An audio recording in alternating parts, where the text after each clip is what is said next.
Hello friends, তাহলে আজকে আমরা বাকি অ্যাপ্লিকেশনগুলো দেখব। ঠিক আছে, আগের ক্লাসে আমরা দেখেছিলাম কার্বোক্যাটানের স্টেবিলিটি দেখেছিলাম। ঠিক আছে, তো আজকে আমরা যেটা দেখব সেটা হচ্ছে কি না অ্যাসিডিক এবং বেসিক নেচার আমরা দেখব এবং সেটাকে ব্যাখ্যা করব হচ্ছে ইন্ডাকটিভ এফেক্ট দিয়ে। ঠিক আছে, তো আমার অ্যাসিডিক নেচার যদি দুটোর মধ্যে তুলনা করা হয়, যেমন আমার কি দেওয়া আছে, ফেনল দেওয়া আছে,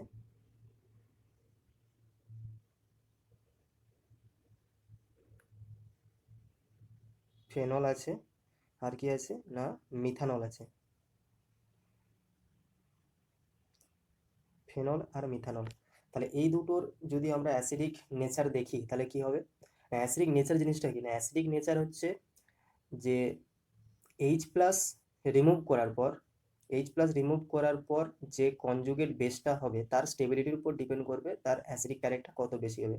অর্থাৎ আমি যদি এইচ এক্স ধরে নিই, তো এইচ এক্স ভেঙে কি হবে না এইচ প্লাস আর হচ্ছে এক্স মাইনাস। ঠিক, তাহলে এটা হচ্ছে আমার কি অ্যাসিড। ঠিক আছে, তাহলে এই অ্যাসিডের কনজুগেট বেসকে না এক্স মাইনাস কনজুগেট বেস। তাহলে এই কনজুগেট বেসের স্টেবিলিটির উপর ডিপেন্ড করে তার অ্যাসিডিক নেচার বা অ্যাসিডিক ক্যারেক্টার, এর স্টেবিলিটির উপর ডিপেন্ড করছে। তাহলে এটা যত বেশি স্টেবল হবে তত অ্যাসিডটা কি হবে না স্ট্রং হবে। ঠিক,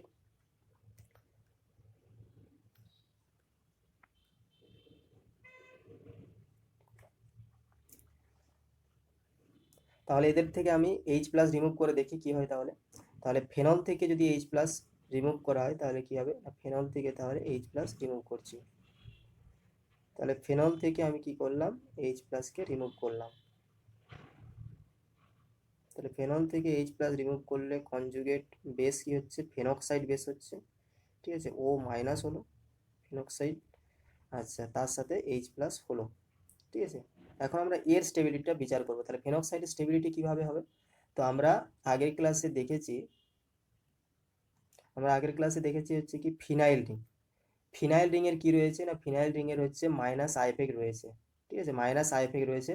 এবং আর কি আছে না, এর হচ্ছে রেজোনেন্স এফেক্ট রয়েছে। কিভাবে রেজোনেন্স এফেক্ট দেখাবে না, এখানে রেজোনেন্স এফেক্ট যেটা দেখাবে সেটা হচ্ছে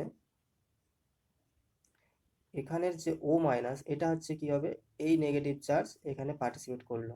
ঠিক আছে, এখানে আসলো। তাহলে এইভাবে আমরা এখানে কিন্তু রেজোনেটিং স্ট্রাকচার পাবো। এখানে নেগেটিভ চার্জ আসলো, তাহলে এখানে এটা ডবল বন্ড হয়ে গেল, এটা ব্যাক করেছে ও। ঠিক আছে, এটা যেমন ছিল থাকলো। ব্যাস এইরকমভাবে কি হচ্ছে না, এই নেগেটিভ চার্জটা ডিলোকালাইজড হচ্ছে। তাহলে নেগেটিভ চার্জটা যদি ডিলোকালাইজড হয়ে যায় তাহলে কি হয়, সিস্টেমটা স্টেবল হয়। তাহলে সিস্টেমটা এখানে কি হয়ে যাবে, সিস্টেমটা আমার স্টেবল হবে থ্রু রেজোনেন্স। সিস্টেমটা স্টেবল হচ্ছে কিভাবে না, রেজোনেন্সের মাধ্যমে। তাহলে রেজোনেন্স কি জিনিস আমরা বলেছি, রেজোনেন্স হচ্ছে কি পরের ক্লাসে আমরা এক্সপ্লেন করব যে রেজোনেন্স কি জিনিস। ঠিক আছে, তো এখন এটুকু জেনে রাখা হচ্ছে, এখানে যেমন ফিনাইলের মাইনাস আই এফেক্ট রয়েছে তার সাথে সাথে কি রয়েছে না, এর রেজোনেন্স এফেক্টও রয়েছে। তাহলে এখানে এটাকে কি বলবো না, এখানে হচ্ছে নেগেটিভ চার্জটা ফিনাইল রিংয়েতে ডিলোকালাইজড হয়ে যাচ্ছে, যার ফলে এই কনজুগেট বেসের স্টেবিলিটিটা বেড়ে যাচ্ছে।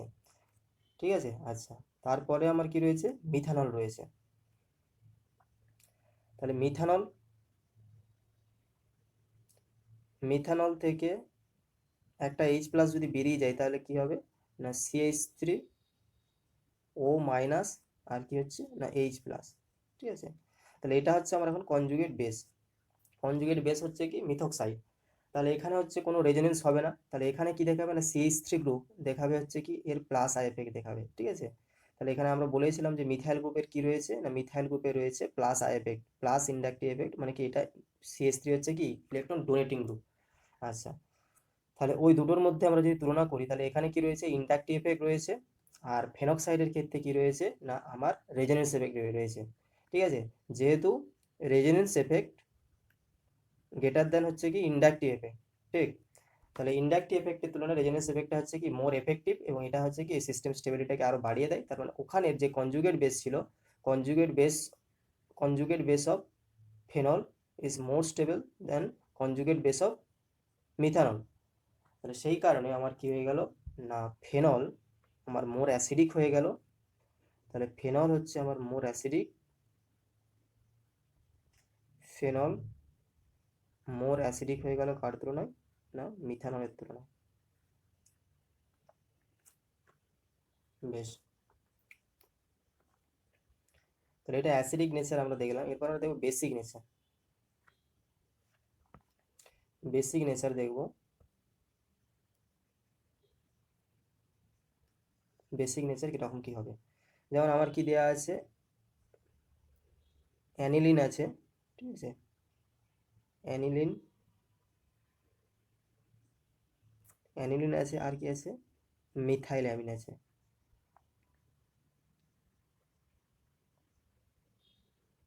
হ্যাঁ, এদের মধ্যে আমরা যদি বেসিক নেচার দেখতে চাই, তাহলে বেসিক নেচার হচ্ছে কি না, বেসিক নেচার যার লোন পেয়ারের অ্যাভেলেবিলিটি যত বেশি হবে তার বেসিক নেচার বেশি হবে। অর্থাৎ ইলেকট্রন যে যত তাড়াতাড়ি ইজিলি ডোনেট করতে পারবে, অর্থাৎ যে ইলেকট্রন যত বেশি দিতে পারবে সেই হচ্ছে কি হবে, মোর বেসিক হবে। তার মানে হচ্ছে কি না, ইলেকট্রন অ্যাভেলেবিলিটি, ইলেকট্রনের কি থাকবে, তার মধ্যে অ্যাভেলেবিলিটি থাকবে। ইলেকট্রন অ্যাভেলেবিলিটি যার থাকবে তার কি হবে না, সেটা হচ্ছে তার বেসিক ক্যারেক্টার,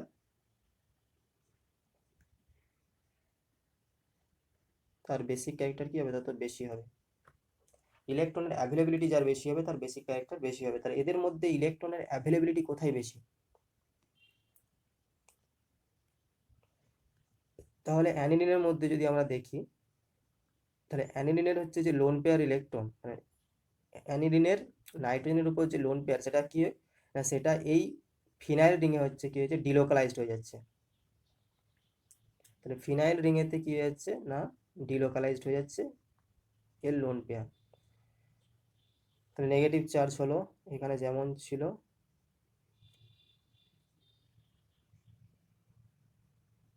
এটা হলো, আবার এটা হচ্ছে কি হচ্ছে, রেজোনেন্স করছে, ঠিক আছে, রেজোনেন্সের মাধ্যমে এটা হচ্ছে।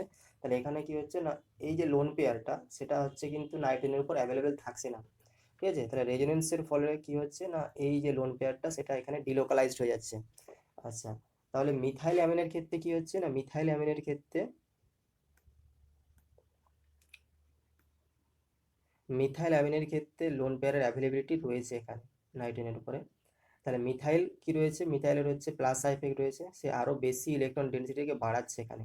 তাহলে ইলেকট্রন ডেন্সিটিকে বাড়িয়ে দিচ্ছে, তাহলে এর ফলে হচ্ছে কি হচ্ছে, এবং এই ইলেকট্রনের ডোনেট করার টেন্ডেন্সিও বেশি, তাহলে এটা ইজিলি হচ্ছে কি করতে পারে না, এই যে লোন পেয়ার ইলেকট্রন কোনো অ্যাসিডকে দিয়ে দিতে পারে, ঠিক আছে, কোনো অ্যাসিডকে দিয়ে দিতে পারে।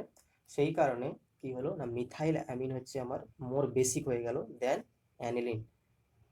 তাহলে মিথাইল অ্যামিনের বেসিক ক্যারেক্টার বেশি হবে আমার অ্যানিলিনের তুলনায়।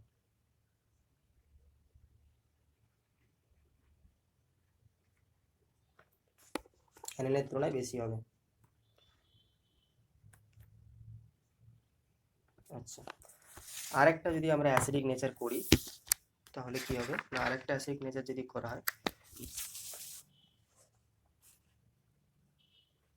যেমন আমার কি দেওয়া আছে না,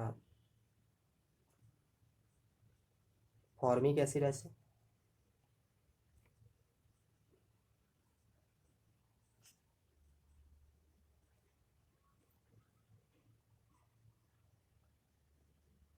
ফর্মিক অ্যাসিড, আর কি আছে, অ্যাসিটিক অ্যাসিড।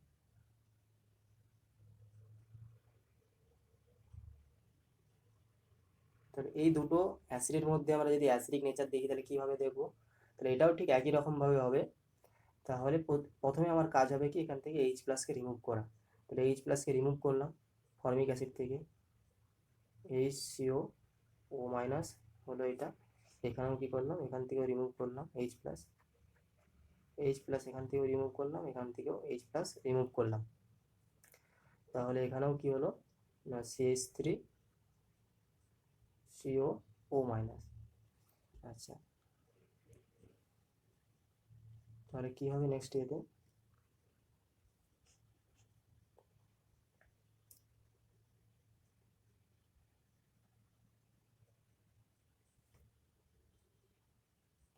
তাহলে ফর্মিক অ্যাসিড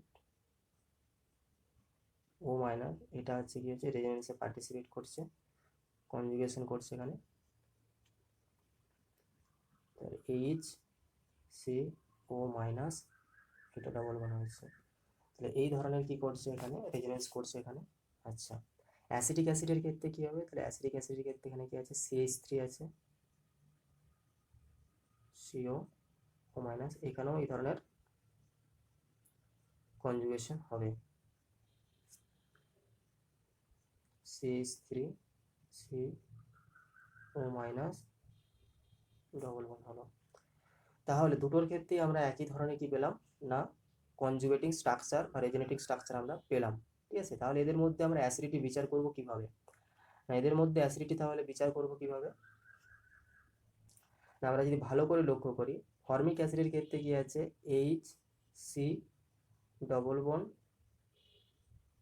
OH, ঠিক আছে, আর অ্যাসিডিক অ্যাসিডের ক্ষেত্রে কি আছে, CH3C ডবল বন্ড OH। তাহলে এই দুটোর মধ্যে আমরা যদি তুলনা করি তাহলে কি দেখতে পাবো না, এই দুটোর মধ্যে যদি আমরা তুলনা করি তাহলে দেখতে পাবো এখানে কি রয়েছে, H রয়েছে, আর এখানে আমার হচ্ছে মিথাইল গ্রুপ রয়েছে। তাহলে মিথাইল গ্রুপের কি রয়েছে, প্লাস আই এফেক্ট রয়েছে।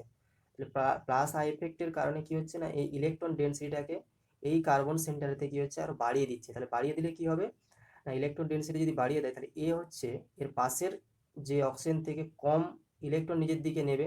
ঠিক আছে, কম ইলেকট্রন নেওয়ার ফলে কি হচ্ছে না, এইচ প্লাসটা সহজে রিমুভ হতে চাইবে না এখান থেকে। ঠিক আছে, কিন্তু ফর্মিক অ্যাসিডের ক্ষেত্রে যেহেতু আমার হাইড্রোজেন রয়েছে, আর আমরা দেখেছি যে হাইড্রোজেনের কি রয়েছে না, ইন্ডাকটিভ এফেক্ট কম হয় মিথাইলের তুলনায়। তাহলে সেই কারণে এখানে কি হবে না, কার্বনিল এই যে কার্বন সেন্টার, এই যে সেন্টারটা, এটা কি করবে না, এটা অনেক বেশি এখান থেকে বন্ডের ইলেকট্রনটাকে নিজের দিকে নিয়ে নেবে, যার ফলে এখান থেকে এইচ প্লাস ইজিলি রিমুভ হয়ে যাবে।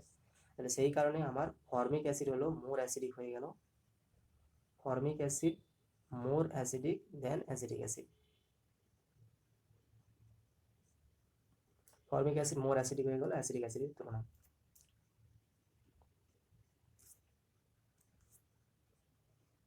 বেশ, আচ্ছা, এবারে এদের মধ্যে আমরা দেখব কোনটা ম্যাক্সিমাম অ্যাসিডিক রয়েছে। ঠিক আছে, তাহলে ম্যাক্সিমাম অ্যাসিডিক কোনটা হবে, তাহলে কি কি রয়েছে আমার না, এই ধরনের একটা সিস্টেম আছে, এই ধরনের একটা সিস্টেম আছে, অর্থাৎ এটা সাইক্লোপেন্টা ডাইন, আর কি আছে, ফিউরান আছে। ঠিক আছে, ফিউরান আছে, তারপরে কি আছে, টলুইন আছে,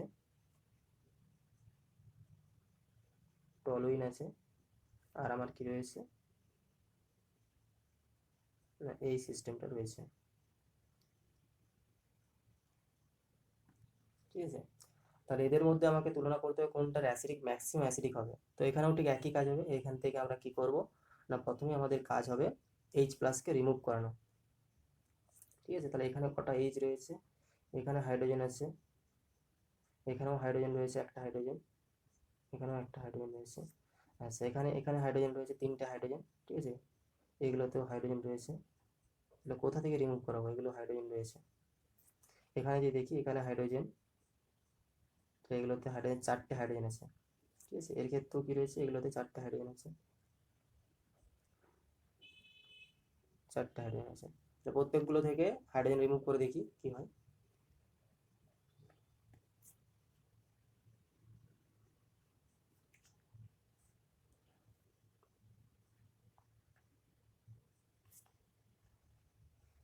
তাহলে সাইক্লোপেনটা ডাইন থেকেই প্রথমে আমি রিমুভ করি।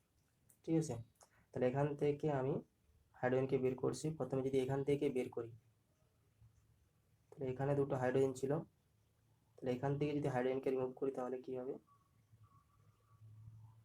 না, এখান থেকে যদি হাইড্রোজেনকে রিমুভ করা হয় তাহলে এটা নেগেটিভ চার্জ হয়ে গেল। ঠিক আছে, হাইড্রোজেন এখান থেকে বেরিয়ে গেছে, এখানে নেগেটিভ চার্জ, বন্ডের যে নেগেটিভ চার্জটা সেটা ছেড়ে গেছে।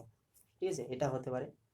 তাহলে আর কি হতে পারে এটা থেকে না, এটা থেকে এই যে হাইড্রোজেন এগুলো সব একই ধরনের, তাহলে এটা যদি বের করে দেখি, এখানে হাইড্রোজেনগুলো যেগুলো রয়েছে, বা এখানে যে হাইড্রোজেন রয়েছে, এখানে যে হাইড্রোজেন রয়েছে, বা এখানে যে হাইড্রোজেন রয়েছে, তাহলে একই ধরনের এগুলো। এইটা বের করে দেখি, তাহলে এখানে নেগেটিভ চার্জ দিয়ে দিলাম। তাহলে এই দুটোর মধ্যে কোনটা হবে না, আমরা এখানে দেখতে পাচ্ছি যে এই সিস্টেমটা আমার হচ্ছে কি অ্যারোমেটিক। ঠিক আছে, এই সিস্টেমটা আমার হচ্ছে অ্যারোমেটিক। এই সিস্টেমটা কি হয়ে গেল অ্যারোমেটিক। তাহলে এইচ প্লাস রিমুভ করার পর এর স্টেবিলিটি অনেক বেশি হয়ে গেল, অ্যারোমেটিক সিস্টেমের স্টেবিলিটি অনেক বেশি হয়। অ্যারোমেটিক কেন? কারণ এটা আমরা হাফেলস রুল থেকে দেখেছি যে এটা হচ্ছে কি হচ্ছে 4n plus 2 pi electron system হচ্ছে, ঠিক আছে, 4n plus 2 pi electron system cyclic এবং তার সাথে প্ল্যানার, ঠিক আছে। তাহলে এই কন্ডিশনগুলো যারা ফলো করবে তাদেরকে আমরা কি বলবো না অ্যারোমেটিক বলবো। তাহলে এটা কি হচ্ছে এখানে এন এর ভ্যালু কত 1, তাহলে 6 পাই ইলেকট্রন সিস্টেম, এবং এটা কি হচ্ছে নেগেটিভ চার্জটা এখানে সাইক্লিক হবে, ছড়িয়ে যাবে, এবং এটা প্ল্যানার। প্রতিটাই হচ্ছে কি আমার sp2 প্ল্যানার মানে হচ্ছে কি সেটা হয় sp থাকবে না কি থাকবে sp2 থাকবে, ঠিক আছে, এই হাইব্রিডাইজেশন থাকবে। প্রতিটা কার্বনই হচ্ছে কি আমার এখানে sp2। তাহলে এটা কি হলো আমার সেই জন্য 4n প্লাস 2 পাই সাইক্লিক, 4n প্লাস 2 পাই হলো সাইক্লিক হলো এবং প্ল্যানার হলো sp2 প্রতিটা, সেই কারণে এটা অ্যারোমেটিক হয়ে গেল, ঠিক আছে। আচ্ছা, তাহলে এইটা হচ্ছে এটা হতে চাইবে না, রিমুভ করতে চাইবে না, তাহলে এটা এখানে হলো। এবার বাকিগুলো আমরা যদি দেখি তাহলে কি আছে আমার ফিউরান, ফিউরান থেকে আমরা কি করলাম হাইড্রোজেন বের করলাম। ধরে নিচ্ছি এখান থেকে আমি একটা হাইড্রোজেন বের করছি, বেশ, তাহলে এখান থেকে আমি হাইড্রোজেন রিমুভ করে দিলাম। তাহলে এখান থেকে হাইড্রোজেন রিমুভ করলাম। তাহলে সিস্টেমটা আমার কি হলো না এখানে এই যে কার্বন, ঠিক আছে, এই যে কার্বন এটা আমার sp2 হাইব্রিডাইজ ঠিক কথা। তাহলে sp2 হাইব্রিডাইজড কার্বনে কি রয়েছে নেগেটিভ চার্জ রয়েছে, ঠিক আছে, নেগেটিভ চার্জ রয়েছে, এবং সিস্টেমটা আগে থেকেই আমার কি ছিল অ্যারোমেটিক ছিল, ঠিক আছে। এই যে নেগেটিভ চার্জ আসার ফলে সে কিন্তু আর নতুন করে কোনো অ্যারোমেটিসিটি পেলো না, ঠিক আছে। তাহলে sp2 কার্বনে আমার নেগেটিভ চার্জটা রয়েছে, বেশ। এরপরে আমরা বেনজাইল আমরা হচ্ছে যদি টলিনের ক্ষেত্রে দেখি তাহলে কি হবে, টলিনের ক্ষেত্রে এখান থেকে আমরা কি করলাম H প্লাস রিমুভ করলাম। টলিনের ক্ষেত্রে আমরা এখান থেকে H প্লাস রিমুভ করলাম, তাহলে কি হয়ে যাবে CH2 মাইনাস হয়ে যাবে। তাহলে সিস্টেমটা আমার আগে থেকেই কিছু অ্যারোমেটিক ছিল, ঠিক আছে, এটা হওয়ার পর তো অ্যারোমেটিক হলো না, কিন্তু এই নেগেটিভ চার্জ এখানে রেজোনেন্সে পার্টিসিপেট করে এখানে ঘুরতে থাকবে রিংয়ের মধ্যে, ঠিক আছে। তাহলে সিস্টেমটা আমার আগে থেকে অ্যারোমেটিক ছিল, H প্লাস রিমুভের পর কিন্তু কোনো অ্যারোমেটিক হলো না, ঠিক আছে, এটা রেজোনেন্স করছে ঠিক কথা, যে নেগেটিভ চার্জটা ডিলোকালাইজড হচ্ছে।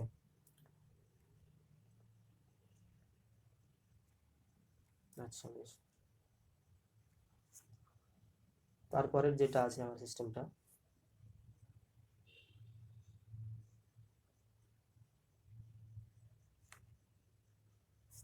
এখান থেকে যদি আমরা এখান থেকে হাইড্রোজেন যদি রিমুভ করি তাহলে কি হবে, এখান থেকে যদি হাইড্রোজেনকে রিমুভ করাই তাহলে যেটা হবে এখানেও কি হচ্ছে নেগেটিভ চার্জ, তাহলে এটা হচ্ছে কি sp2 কার্বন, তাহলে sp2 কার্বনে হচ্ছে কি হয়ে গেল আমার।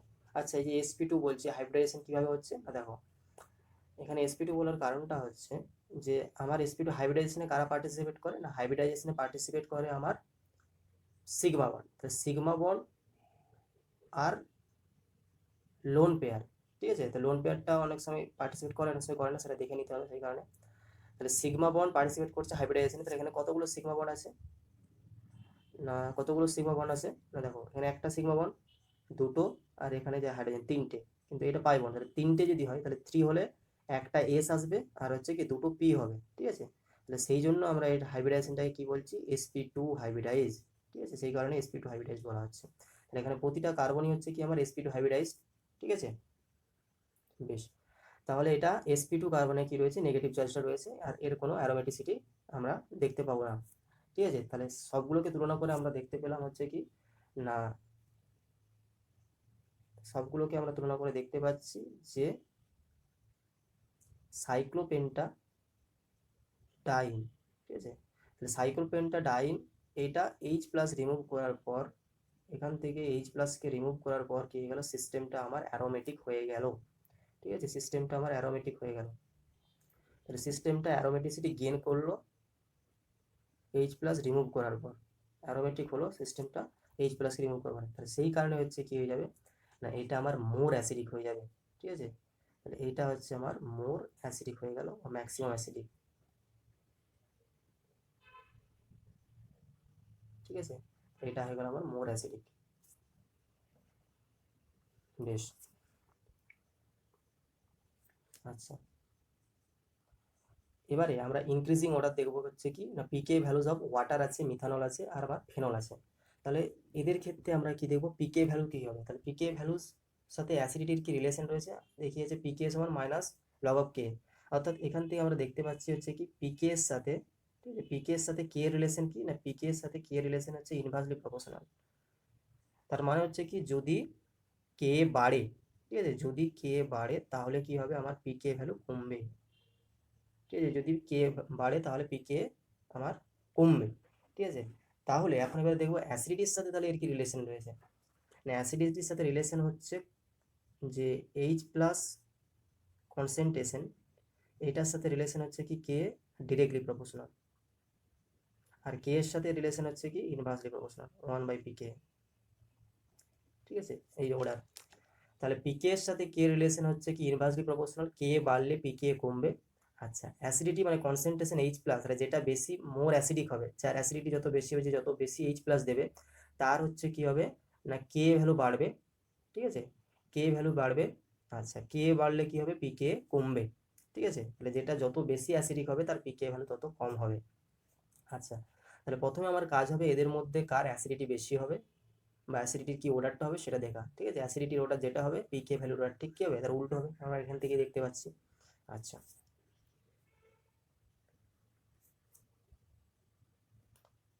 তাহলে প্রত্যেকটা থেকে আমরা যদি প্রথম কাজ হবে কি এইচ প্লাস বের করে দেওয়া, তাহলে H2 থেকে আমরা কি করছি এইচ প্লাস বের করছি, কি হচ্ছে H plus plus O H minus. ঠিক আছে, ওএইচ মাইনাস। আচ্ছা, তারপরে কি আছে মিথানল আছে, মিথানল থেকেও আমরা বের করে দিচ্ছি H plus plus CH3O minus, আর কি রয়েছে আমার C6H5OH, এখান থেকে আমরা এইচ প্লাস বের করে দিচ্ছি, দেখি হচ্ছে C6H5O মাইনাস। ঠিক আছে, তাহলে আমরা যদি এদের কনজুগেট বেসগুলোকে লক্ষ্য করি তাহলেই বুঝতে পারবো যে এদের অ্যাসিডিটি অর্ডার কি হবে। তাহলে এখানে কি রয়েছে, আমার ওএইচ মাইনাস আছে, এখানে CH3O মাইনাস রয়েছে, এখানে C6H5O মাইনাস রয়েছে। তাহলে C6H5O মাইনাস কি জিনিস, C6H5O মাইনাস হচ্ছে আমার ফেনক্সাইড। ঠিক আছে, তাহলে ফেনক্সাইড C6H5O মাইনাস হচ্ছে কি, এইটা হচ্ছে আমার C6H5O মাইনাস। তাহলে আমরা সেটা ফেনল, ওটা হচ্ছে কি ছিল, ফেনল ছিল। ঠিক আছে, ফেনলটা এইচ প্লাস রিমুভ করার পরে এটা হয়েছে ফেনক্সাইড। তাহলে এই যে নেগেটিভ চার্জ সেটা কিন্তু স্টেবিলাইজড হয়ে যাচ্ছে ডিলোকালাইজেশনের মাধ্যমে। ঠিক আছে, এইভাবে হচ্ছে কি তার এখানে এই পুরো রিংয়েতে এই নেগেটিভ চার্জটা ডিলোকালাইজ হচ্ছে, সেই কারণে এই যে কনজুগেট বেসটা কি হয়ে যাচ্ছে, স্টেবল হয়ে যাচ্ছে। ঠিক আছে, এই যে কনজুগেট বেস আমার সেটা কিন্তু স্টেবল হচ্ছে থ্রু কনজুগেশন বা থ্রু হচ্ছে ডিলোকালাইজেশনের মাধ্যমে। নেগেটিভ চার্জে কি হচ্ছে এখানে ডিলোকালাইজেশন হচ্ছে, ডিলোকালাইজেশন হচ্ছে নেগেটিভ চার্জে, সেই কারণে কি হচ্ছে এটা স্টেবল হয়ে যাচ্ছে। ঠিক আছে, তাহলে এখন ওএইচ মাইনাস আর CH3O মাইনাস এই দুটোর মধ্যে আমরা যদি তুলনা করি তাহলে কি হবে না, এখানে নেগেটিভ চার্জ এরও হচ্ছে অক্সিজেনের মাথায় আছে, এরও অক্সিজেনের মাথায় আছে, কিন্তু পার্থক্য কি এখানে হাইড্রোজেন বসে আছে আর এখানে মিথাইল বসে আছে।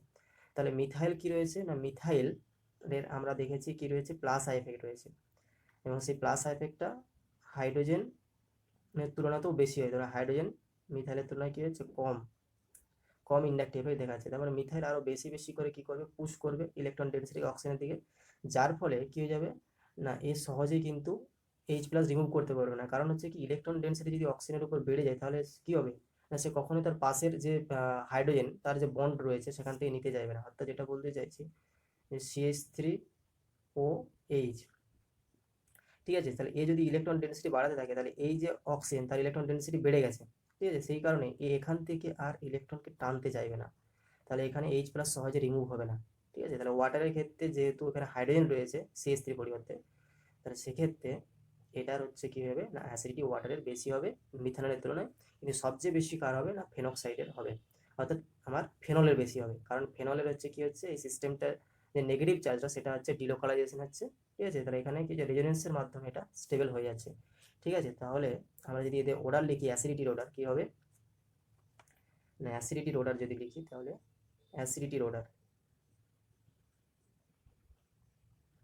তাহলে অ্যাসিডিটির অর্ডার যদি লিখি কি হবে, অ্যাসিডিটি অর্ডার, অর্থাৎ কে কত বেশি এইচ প্লাস দেবে, ঠিক আছে, সেই অর্ডারটা যদি লিখি তাহলে অ্যাসিডিটি অর্ডার, তাহলে কি হবে না C6H5OH, অর্থাৎ আমার ফেনল, তাহলে এর সবচেয়ে বেশি হবে অ্যাসিডিক ক্যারেক্টার, তারপরে কি আসবে, ওয়াটার আসবে, ঠিক আছে, তারপরে মিথানল হচ্ছে সবচেয়ে কম হবে।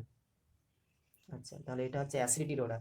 তাহলে আমরা বলেছিলাম যে অ্যাসিডিটি অর্ডার হচ্ছে কি হবে, পিকে এর সাথে ইনভার্সলি প্রপোর্শনাল। তাহলে পিকে অর্ডার কি হবে না, ঠিক তার অ্যাসিডিটি অর্ডারের উল্টো হবে, ঠিক আছে। তাহলে পিকে অর্ডারটা ঠিক তার উল্টে দিলেই হবে, তার মানে মিথানলের পিকে ভ্যালু সবচেয়ে বেশি হবে, তারপরে ওয়াটার আসবে, ঠিক আছে, তারপরে আসবে আমার ফেনল আসবে। তাহলে যার অ্যাসিডিটি বেশি তার পিকে ভ্যালু কম হবে, ঠিক আছে।